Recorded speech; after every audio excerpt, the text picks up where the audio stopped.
Well, blessings, saints of the Most High God. This is Dale from the Precept Classes in Cullen, Alabama. And this is the Revelation video podcast, a little podcast that will get you caught up on the lesson in case you missed it this week or if you want to listen to it again. This week, we're doing part 2 of Revelation, lesson 10, and we covered chapter 17 and chapter 18 of Revelation. If you're just sort of jumping in, I would really encourage you to go back and look at the previous video times together, okay? Get you caught up a little bit on what's going on. Chapter 17 and chapter 18 deal with the great harlot, deal with Babylon. And there's a lot of information. We are just continually be more and more amazed during our class times at how much information the Lord really gives us related to end-time things and all the events and activities that will be happening and the characters and everything that is entailed within that. There's a lot of information. Our problem in the past has been what we thought we knew, okay, or what somebody had told us or what we have assumed. We really have not studied to show ourselves approved. So I would really encourage you to read chapters 17 and 18 over and over and over again. Don't read it with any type of particular rose-colored lens on, okay? Don't read it trying to line up what you think. Okay, just read it. And in our class time together, we've been using the Sergeant Friday approach. Just the facts, ma'am, just the facts. And we're listening. Look, we're looking at the facts one by one and seeing where it leads us, okay? So here we go. In chapter 17, Revelation, we see that John is then carried away because he sees something, and the angel says, let me take you and give you some understanding about it. The angel carries him away into the wilderness in the spirit, and he's shown the judgment of the great harlot. Now, chapter 17 and 18 deal with this judgment, okay? They're dealing with the same event. There's just different details with it. The judgment of the great harlot who sits on many waters. And we find out that the kings of the earth commit immorality with her, and those that dwell on the earth are drunk with her immorality. And we find out that the harlot is Babylon because she's actually got a name across her forehead that says that, okay? The mother of harlots, the abomination of the earth. She sits on the many waters, and we find out at the end of chapter 17 that the many waters represents the peoples, the nations, the tribes, and the tongues of the earth.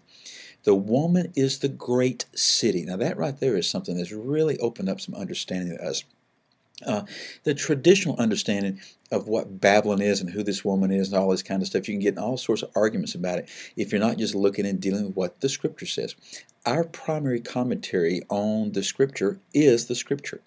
And up to this point in time in Revelation, when we see the great city mentioned, there's one place in Revelation 11 where the great city is actually defined. It says the great city, which is mystically called Sodom and Egypt, where their Lord was crucified. It's talking about the two witnesses. It's literally speaking of Jerusalem. I will just tell you right up front, right now at my point in understanding, I believe that one of the major understandings of Babylon, when it speaks of Babylon as the great city, is speaking of Jerusalem. Not Babylon of the past, not Rome, as so many people want to say, but Jerusalem as a city. Is there a Babylonian system? Is there a false religious system? Yes, but those are terms that we sort of superimpose upon some things. Is there going to be an economic crisis, an economic system that will lend to the rise of a man of lawlessness? Absolutely, okay? But right now what we're seeing is this great city and the destruction that's going to take place in this city, and I personally believe that it's Jerusalem. The woman is the great city. Well, let me tell you something else. When you say, well, why do you think it's going to be Jerusalem? When you read chapter 17 and chapter 18, you see all this economic power that Jerusalem has and all this, and it doesn't have that right now.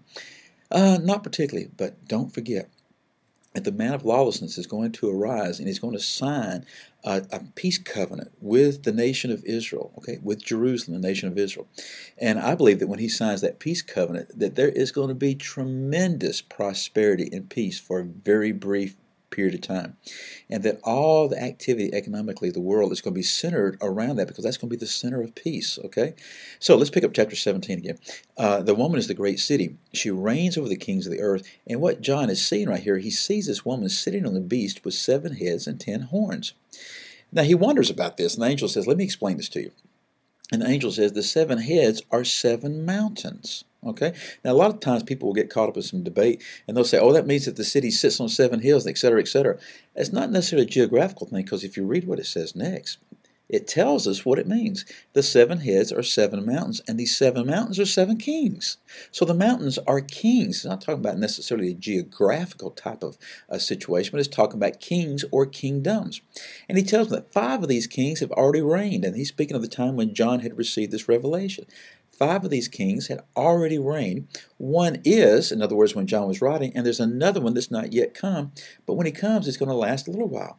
And then he tells us that the beast is one of the 7 kings, but also an 8th king.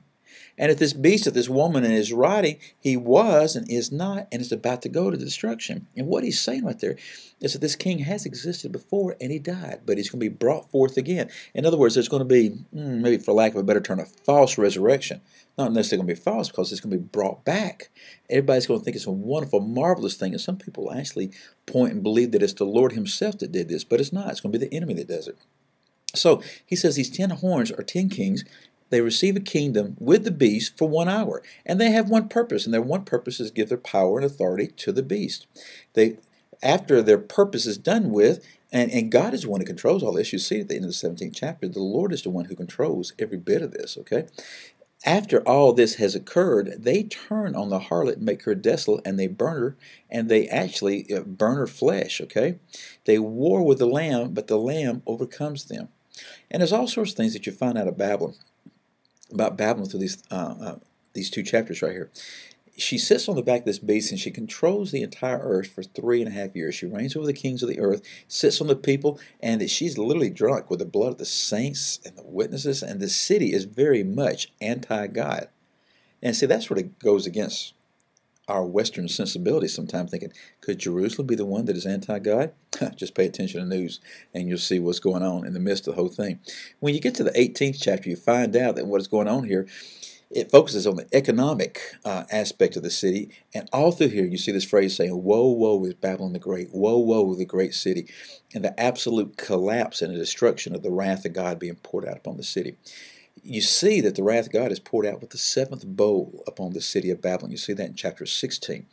And just the detail here is amazing. It shows a close connection between the beast and Babylon and the kings of the earth and the merchants and all the people. And the chapter speaks of her secular corruption, her immorality, that she's drunk with the blood again, her sins are piled as high as heaven. She's filled with demonic influence. Okay, it literally says that she's the haunt of every demonic spirit. That's an interesting thing. Is that, can Jerusalem be the haunt of every demonic spirit?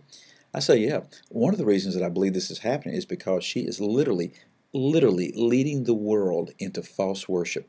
When she signs that covenant of peace with the man of lawlessness, with the Antichrist, she is ultimately turning her back on God, who is the true provider of all mankind, and is entrusting in the evil one, and literally leads the world in this. And that's the reason that the scripture says that the world is joining in her immorality, in her greedy accumulation of wealth. She's trusted in her wealth and her ability to get things. But all of a sudden, in an hour, in a day's time, it's all devastated. The merchants are devastated. The rulers are devastated. The city is totally destroyed. Split in 2 into 3. Smoke rises. Babylon, which was a great place of trade, is absolutely annihilated. The wicked are brought into judgment at this time, and the judgment is complete. God pronounces this judgment because of what this city had done to the lives of the apostles and the prophets and the saints and the witnesses of Jesus. And then it also says that everyone who has been slain on earth. That's sort of a quote back from Matthew 23 when Jesus was saying some things about that, okay? So the question always comes up, well, who is Babylon? I've told you who I think Babylon is right now. I think it's Jerusalem. Could it be more than a city? Absolutely, because it says that Babylon, the woman, is sitting on this beast, but that this beast, you know, these hills, these mountains, these kings, all these various things, there's things that are involved with. But right now, let us just focus our attention upon this great city and see what the Lord may say, where he may lead us. Continue reading Revelation 17, Revelation 18, and we'll study more next week. Again, I'm Dale from the Precept Classes in Cullman, Alabama. I thank you for coming by and visiting with us, and I'll see you again next time.